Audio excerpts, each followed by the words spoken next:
तो इसका दुख दूर किया जाए। और यही सोच करके भगवान ने एक हाथ रखा, एक अंगुली स्पर्श की उनकी ठोड़ी से और एक हाथ उनकी कमर से स्पर्श किया। और जैसे ही कमर से स्पर्श किया तो और थोड़ा सा सहारा दिया।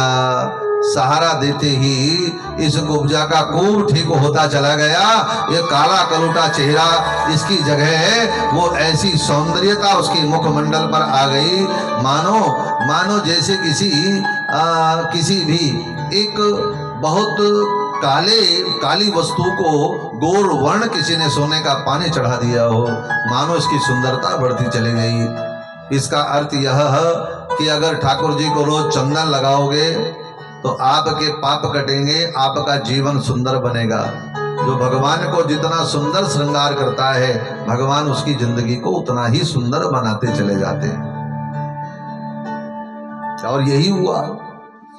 आगे बढ़े, व्रजानुमार्गे वणिक श्रृंग गंधे। आगे बढ़े तो क्या देखा कि एक बनियों की दुकान है। बनियों ने सोचा कि हो ना हो आने वाले समय में ये मथुरा के राजा बन जाएं, इनसे हमें बहुत सारा काम पड़ेगा। तो भगवान को तांबूल पुंगी फल खिलाया। तांबूल पुंगी फल खा करके भगवान ने कहा, लाला जी क्या चाहिए? लाला जी ने कहा, महाराज अंधे को क्या चाहिए? दो नैन, हमें तो धन चाहिए, बस धन मिल जाए सारे काम अपने आप होते रहेंगे। तो लक्ष्मी जी ने उनको बनियों को वहीं से आशीर्वाद दे दिया कि तुमने मेरे पति को की सेवा की है, इसलिए जाओ, तुम्हें आशीर्वाद देते हैं कि बनिए के घर में लक्ष्मी कभी भी समाप्त नहीं होगी, आती रहेगी, तिजोरी भरी रहेगी। इसका अर्थ यह, जो लाला जी सत्कर्म करता रहता है उसके घर की लक्ष्मी हमेशा बढ़ती रहती है। नमो नारायण। आगे बड़े, महाद्वार में प्रवेश किया। चाणूर मुष्टिक का वध किया और धनुष को भंग किया। भगवान पहुंच गए उस अटारी पर जहां ये कंस बैठा है। और जैसे बच्चा दादाजी के कंधों पर बैठता है ना, ऐसे कन्हैया कंस के कंधों पर बैठ करके दोनों हाथों से उसके बाल पकड़ लिए कस करके साहब। और जैसे कस करके बाल पकड़े तो कंस ने कहा, कन्हैया छोड़ दे, बड़ी पीड़ा हो रही है। कन्हैया बोले, मामा जी जिस दिन मेरी माँ को घसीट करके ला रहे थे उस दिन भी माँ ने भी कहा था बहुत पीड़ा, भैया ऐसा मत करो। जब तक पीर पराई क्या जाने, जब तक अपने पैर में जो है बुआई नहीं पटेगी तब तक नहीं पता चलेगा। कांटा खुद को चुभेगा तो उसकी पीड़ा का आभास होता है, दूसरे को कांटा चुभाना बड़ा आसान होता है। इस संसार में जिसने कांटे बोए हों उसे कांटे झेलने ही पड़ेंगे। अवश्यमेव भोक्तव्यम कृताकृत शुभाशुभम, जो किया है वो तो भोगना ही पड़ेगा। कह करके भगवान ने कंस के बाल पकड़ करके मानो उसको ऐसे एक घुमाया, 2-4 बार घुमा करके फटाक से धरती पर पटक दिया और इस कंस के प्राण पखेरु उड़ गए। कंस का जब वध किया भगवान ने तो सोचने लगे, इसे बैकुंठ भेजूं, इसे नरक भेजूं या इसे साकेत धाम भेजूं, सोच रहे हैं। तब किसी ने कहा, महाराज ये तो पापी है। भगवान कृष्ण ने कहा, देखो तुमसे बड़ा भगत है ये। बोले वो कैसे? तुम तो केवल कथा में ही याद करते हो, सुबह शाम याद करते हो मंदिर जाते समय बस। लेकिन ये कंस जिस दिन से आकाशवाणी हुई उस दिन से आज तक, दिन हो चाहे रात, दिन हो चाहे रात, प्रातः काल हो चाहे सायकाल, हर समय इसके अंदर एक ही भय रहता है, हाय कन्हैया आएगा मुझे मार देगा, कन्हैया आएगा मुझे मार देगा। अगर कोई काला काला आदमी से दिखाई दे जाए ना तो दूर से डर जाता है, शायद यही ना हो। उसमें भी उसे कृष्ण दिखाई देता है, सपने में भी वो भयभीत रहता है, कहीं कन्हैया ना हो, आज हत्या हो जाएगी। इसलिए और अंत समय में मेरे हाथों से इसके प्राणांत तो हुए हैं। अब इसे ना स्वर्ग भेजूं, ना नरक भेजूं, ना इसे कहीं और भेजूं, मैं इसे सीधा बैकुंठ भेजता हूं, क्योंकि अंत समय में मेरा दर्शन करता हुआ प्राणों का त्याग किया है और भगवान ने पापी कंस को भी बोलो वैकुंठ प्रदान किया। कवा दयालु शरणाम ब्रजेम, ऐसे दयालु की शरण में कौन जाना नहीं चाहेगा जो कंस जैसे पापी को भी बोलो उद्धार कर देता है। कंस जैसे पापी का भी उद्धार कर देता है। नमो नारायण। बैठे रहो तुम ना बोलियो नमो नारायण। हाँ, कैसे बोलेंगे? नमो नारायण। हाँ, और भगवान का मथुरा में बड़ा स्वागत किया गया, सम्मान किया गया। तद उपरांत संदीपन ऋषि के आश्रम में गए विद्या अध्ययन करने के लिए। अब थोड़ा सा दृष्टांत यहाँ पर थोड़ी सी सार गर्भित विचारों को भी हम सब लोग ध्यान से सुनने का प्रयास करें। नमो नारायण। ये कहा गया है हमारी जो भारतीय संस्कृति है ना, भारतीय संस्कृति मानव को महामानव बनाने का घोषणा करती है। आपने देखा होगा जगह जगह फैक्ट्रियां खुली हैं, जगह जगह कारखाने खुले हैं, जहां मानव को दानव बनाया जा रहा है। शराब के अड्डे खुले हैं, नशे के कारोबार चल रहे हैं। ये सब क्या है? ये सब मानव को दानव बनाने की फैक्ट्रियां हैं। पर क्या संसार में कोई ऐसी फैक्ट्री है जो दानव को भी मानव बना दे? तो आप कहना वो फैक्ट्री है। बोले वो कहाँ है? वहां ये सत्संग रूपी फैक्ट्री ऐसी है, अगर दानव भी आकर के बैठेगा, वो भी अच्छे विचार सुनेगा, तो बोलो वो भी मानव बन जाएगा। मानव बनाने की ताकत यदि किसी में है तो सनातन धर्म के सदग्रंथों में है। सनातन धर्म के सदग्रंथ मानव को भी, दानव को भी मानवता का पाठ पढ़ा देते हैं। इसलिए कहा हमारे सदग्रंथों को नमन करो, उनका सम्मान करो, उनकी रक्षा करो। सदग्रंथ एक दिशा है, और जिस आदमी के जीवन की दिशा ना हो वो दिशाहीन होकर के गिर जाता है। हमें हमारे जीवन में दिशा देने का काम करते हैं सदग्रंथ।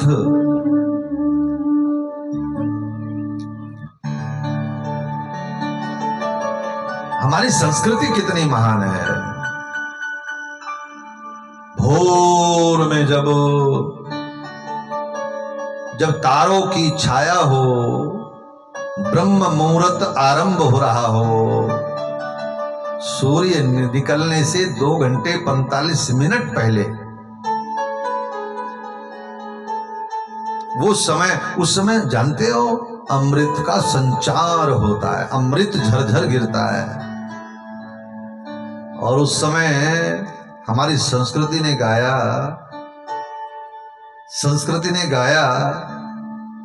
सर्वे भवन्तु सुखिना। हमारी संस्कृति ने कहा जब तेरी आंखें खुली, जब तू भोर में ब्रह्म मुहूर्त में जागा, तो उस समय तेरे मुख से शब्द निकलता है सर्वे भवन्तु सुखिना। जिस संस्कृति ने भोर में ऐसा गाया हो, वो संस्कृति सारे संसार की बोलो सबसे बड़ी संस्कृति है। इसलिए भारतीय संस्कृति को महान कहा गया। भारतीय संस्कृति बड़ी महान है।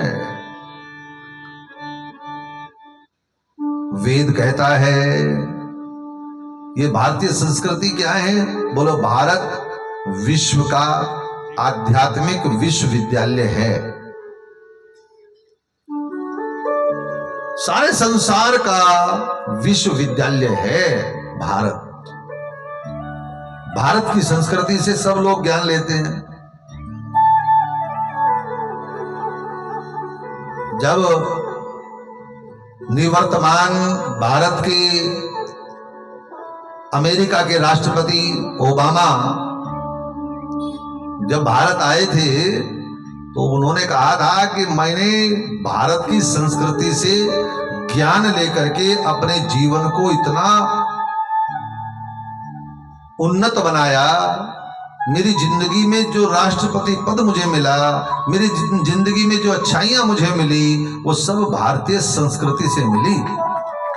ये बात अमेरिका के राष्ट्रपति ओबामा बिन लादेन ने कही थी, ओबामा ने कही थी। ओबामा ने कहा मेरे जीवन में तात्पर्य यह हमारे भारत की संस्कृति इतनी महान है कि जिसको देश विदेश सारे विश्व ने नमन किया है। पूरी दुनिया का आध्यात्मिक विश्वविद्यालय यदि दुनिया में कोई है तो वो भारत है। इसने कहा कैसे? वेद कहता है आत्मनः प्रतिकूलानि, आत्मनः प्रतिकूलानि, यही शब्द निकाल लग रहे हैं। परेशान न समाचरे, शाबाश। आत्मनः प्रतिकूलानि परेशान न समाचरे, इसका अर्थ है जो खुद को अच्छा न लगे वो दूसरों के लिए मत करो भाई। कोई भी कार्य कुछ किसी के लिए कर रहे हो, जब मैं कथा करके कल को चला जाऊंगा, उसके बाद अगर मेरी कोई बुराई करोगे तो जरा सोच करके करना कि जैसी बुराई मैं महाराज जी की कर रही हूं ऐसी बुराई अगर मेरी कोई कुछ करे, इतनी मेहनत करने के बाद भी अगर कोई मेरी बुराई करे तो मुझे कैसा लगेगा, जरा सोचो। क्यों? आत्मनः प्रतिकूलानि परेशान न समाचरे, जो खुद को अच्छा न लगे वो दूसरों के लिए मत करो मेरी बहनों, कभी नहीं करना। आत्मनः मत्सर भूतेषु, जैसा मैं हूं ऐसा ही दूसरा, जैसा मैं ऐसा ही दूसरा। ये भावना जब मन में आ जाए, जीवन जिंदगी में प्रवेश कर जाए ये भावना, तो समझ लेना कि आपके जीवन में भारतीय संस्कृति का उद्गम हो गया है। अपना विस्तार कौन नहीं चाहता? अच्छा, आप सभी से मैं माफ करना, मुझे क्षमा करना, मैं आपसे ये पूछना चाहता हूं, आप अपनी जिंदगी का विस्तार चाहते हो? यदि अपनी जिंदगी का विस्तार चाहते हो, अच्छा दो विस्तार हैं सबसे जरूरी जिनको चाहना ही चाहिए सबको। किस किस का? बोले अपना और अपने राष्ट्र का। क्योंकि मैं हूं तो राष्ट्र है, मैं नहीं हूं तो राष्ट्र मेरे लिए किस काम का। दूसरी बात, मैं राष्ट्र है तो मैं भी हूं, अगर राष्ट्र ना हो तो मैं कैसे जीऊंगा? तो दोनों को एक दूसरे की आवश्यकता है। अपना और अपने राष्ट्र का यदि विस्तार चाहते हो तो एक काम जिंदगी में जरूर करना। बोले क्या? सपने बड़े देखो। क्यों? जितने बड़े सपने देखोगे उतने ही बड़े बनते चले जाओगे, उतना ही तुम्हारे जीवन में प्रगति होती चली जाएगी। आप अपने मन में विचार करो, मन में सोचो कि मैं कितना अच्छा कर सकती हूँ या कर सकता हूँ, मैं और अच्छा और जिंदगी को अच्छा बना सकती हूँ। अब तक मुझे 4 बहनें जानती हैं, मैं कुछ ऐसा करूं मुझे हजारों जाने, हजारों की नजर में मेरी पहचान बने, मुझे कुछ ऐसा करना है। ये है बड़े सपने, ये बड़े सपने हैं। कहाँ वहीं के वहीं रह गए, उसी दायरे में रह गए। क्या ये कोई जिंदगी है? सपने बड़े देखोगे तो बड़े बनते चले जाओगे। इसके लिए अपने अंदर विचार क्रांति लाओ। विचार क्रांति कब आएगी? जब अब आप अच्छे विचार कानों से सुनेंगे। एक बात और बताऊं, कथा में बैठ करके अगर तेरी बराबर में कोई तुझे बातों में उलझा रही है तो तेरी मित्र नहीं हो सकती वो, तेरी पक्की सहेली नहीं हो सकती वो। ये समझ, वो तेरी दुश्मन सी लग रही है। क्यों? ना तो वो कथा अपने आप सुने, ना तुझे सुने देगी, और ना तेरा कल्याण होने देगी, और ना ही बोलो ना अपना भला होने देगी। इसलिए ध्यान देना, कथा में सत्संग में बैठ करके जो तेरे बराबर में तुझे बातों में उलझा रही हो, ए बरी देखा साहब बाद में कर ली सारी बात, अभी सुन दे, जरा सुन रहे चुपचाप, है ना? ठीक है, ऐसा कहना है। नमो नारायण और प्रेम से, है ना? हाँ, कुछ लोग तो वास्तव में कथा में आने जाने वालों को देखते रहते हैं, कौन आई कौन गई, क्या लाई क्या चढ़ाया, बस उसी में सारा टाइम पास हो जाता है। कहाँ गई थी? कथा में गई थी। अरे दादी, अरे माँ, अरे ताई। बोले हाँ, क्या सुन के आई? बोले नो सुना, ये वो सुना तो रहा बहुत अच्छी, पर क्या सुना रहा ये कुछ पता नहीं। नमो नारायण बोलो। दोनों हाथ उठा करके सब लोग बोलो नमो नारायण। अपना व अपने राष्ट्र का विस्तार चाहते हो तो सपने बड़े देखो। जो जितने बड़े सपने देखता है वो उतना ही बड़ा बनता चला जाता है। इसका अर्थ है सकारात्मक विचार। इसका मतलब है सकारात्मक विचार। अपने जीवन में सकारात्मक विचारों का उद्गम हो। सकारात्मक विचारों का मतलब है अच्छे विचार, बोलो अच्छी सोच, अच्छी दृष्टि, शुभ दृष्टि। नगर आयुक्त साहब अच्छा अच्छा, बिठाओ बिठाओ। इनका माला डाल दिया, कोई मीटिंग में जाना है। अच्छा अच्छा। और सकारात्मक विचारों का उद्गम हमारे धर्म ग्रंथों से हम लोगों को प्राप्त होता है। अच्छी विचारों का सबसे महंगी चीज है विचार। बोलो सबसे महंगी चीज है विचार। नाम नोटो। और आ जाओ देखिए नगर आयुक्त साहब सीपू गिरी जी।